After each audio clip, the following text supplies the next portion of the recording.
Tinalakay sa sectoral meeting sa Malacanang ang programang Pabahay ng Pamahalaan.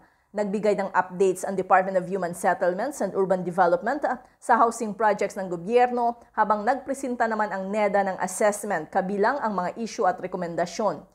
Binigyang diin ni Pangulong Ferdinand Marcos Jr. na dapat magtuloy-tuloy ang mga proyekto dahil hindi lang nito tutugunan ang kakulangan sa tirahan kundi magpapalakas rin ng ekonomiya. Hiniling naman ng DHSUD sa Pangulo na sertipikahang urgent ang 4PH bill at mapabilang sa priority legislations na babanggitin ng Presidente sa SONA. Ito'y para daw matiyak ang tuloy-tuloy na implementasyon ng programa at mapaglaanan ng pondo maging ang mga pasilidad gaya ng basketball courts at mga parke sa housing projects.